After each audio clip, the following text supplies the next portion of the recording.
What's up guys, I'm Carson and today we're all a brand new video. Today I'm going to be comparing electric cars versus petrol cars versus diesel cars and versus hydrogen cars. I'm going to be explaining all the pros and cons and which one should you buy. So sit back, relax and enjoy the video. So before I give you the pros and cons of each powertrain, let us begin on explaining how each powertrain works. So as you can see, the image that I put up on the screen right now is how a diesel car works. So a diesel car is very similar to gasoline vehicles because they both use internal combustion engines. One difference is that diesel engines have a compression ignited injection system rather than the spark ignited system used by most gasoline vehicles. In a compression ignited system, the diesel fuel is injected into the combustion chamber of the engine and ignited by the high temperatures achieved when the gas is compressed by the engine piston.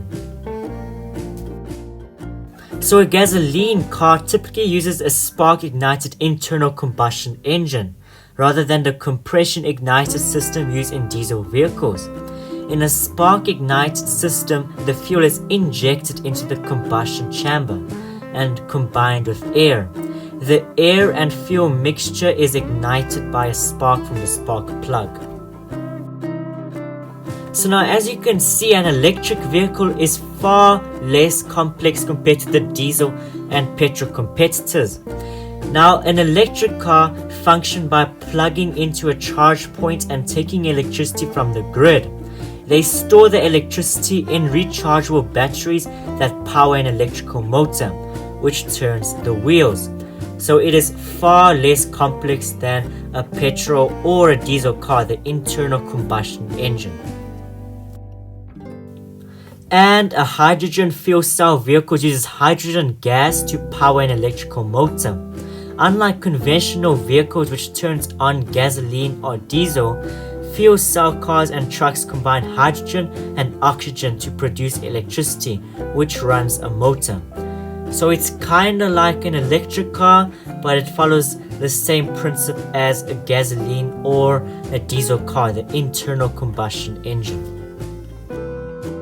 So now that I explained how each powertrain works, let us begin with the pros and cons of each powertrain.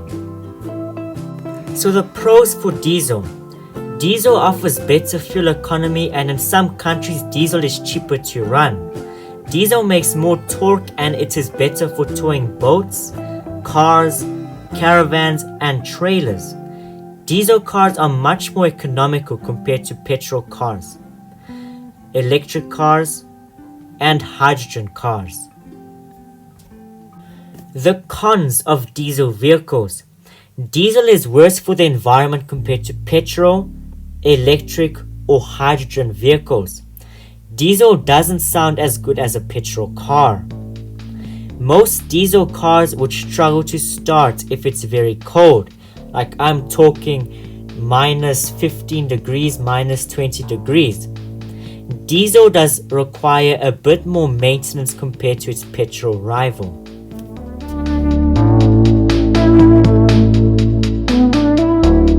So let us begin with the pros of petrol cars. So petrol cars sound great, especially the V8, BMW Straight 6, the V10, the V12, all of those monstrous engines. Petrol cars make more horsepower than diesel cars, and petrol cars rev much more. So you can have fun, you can enjoy yourself, go to the track and just enjoy yourself. And also it's, as I told, it revs much more higher compared to diesel cars. So the cons of petrol cars. Petrol cars can be less economical compared to diesel cars. And petrol cars can be more expensive to run compared to diesel and electric cars. Also, in some countries, petrol cars cost more in road tax compared to diesel cars. Now what I'm going to show you on the screen now is that no other car can achieve, like diesel cars, electric cars and hydrogen. So enjoy.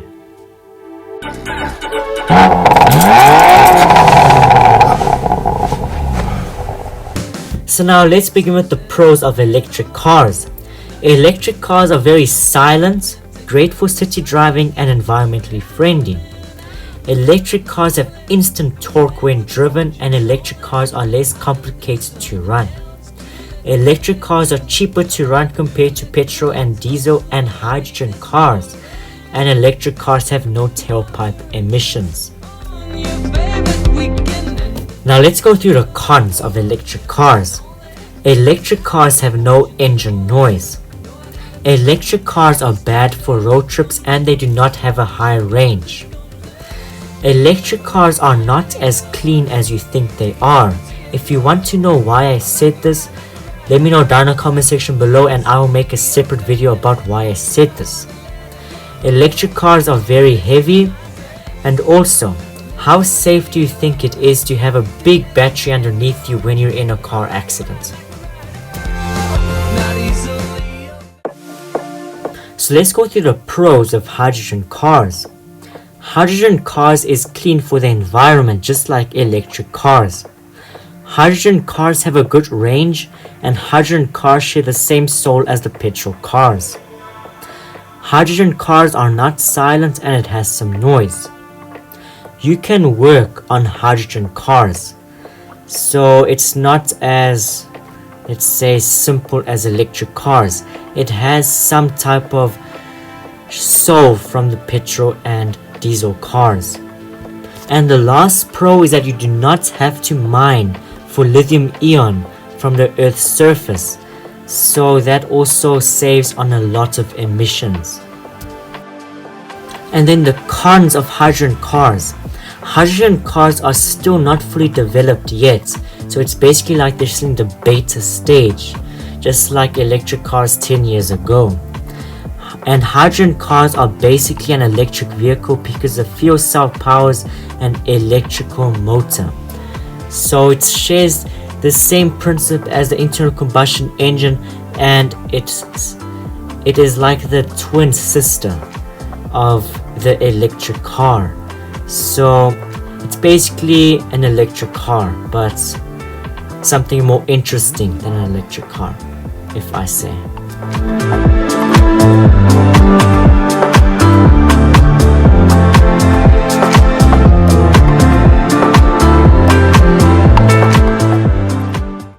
So now the conclusion. There is no best one out of these options because each of these powertrains suits different needs. For example, if you travel a lot each day, for example 300 kilometers and more, then electric cars would not be the answer for you. Diesel cars or the petrol cars would be the answer for you because diesel cars are more economical. If you live in a city and you travel less than 100 kilometers a day, then electric is for you because you can plug your car to charge in the evening, then unplug it in the morning and have a full battery. But I would suggest for you to also have a petrol or diesel car if you're planning on going for a longer drive or a road trip. If you like to drive and you're a car enthusiast like me, then petrol cars is for you because petrol cars offer the most fun, the most horsepower and the best sound out of all these options. Petrol cars can also keep you working because of the complex system. If you have a towing business or a trucking business or a company with buckies or trucks or everything, then diesel is also for you because diesel can tow much more compared to electric, petrol, hydrogen. That's why all commercial vehicles are diesel, because they have a much higher towing capacity and a lot of torque. And also diesel commercial vehicles have a greater range compared to electric, hydrogen and petrol commercial vehicles. I'm not sure if there's any hydrogen commercial vehicles yet, so I'm excited to see what the future will bring us. So which one of these drivetrains are your favorite? Mine is definitely the petrol car because I love the sound of V8s. Like, there's nothing better than the sound of a V8. And also, I just love to, let's say, work on a car or something. Electric cars would not really give you that opportunity or option. That's why I prefer petrol cars. But electric cars is also very nice because of its instant torque. Like, I once driven an electric quad bike, and damn, that thing had lots of torque, considering that when I used to drive, let's say, a petrol quad bike, it didn't have as much torque compared to the electric quad bike. So it's like the car, and I see a lot of reviewers say the exact same thing, and I completely agree with them. But also, I'm very excited for the hydrogen vehicles. I want to see how far they get, because I believe hydrogen is the future, because it's easy, it's quick to fuel, it's simple, and also you can work on it. That's why I like it. So if you have stayed to this far, thank you very much for watching. I hope you enjoyed this video.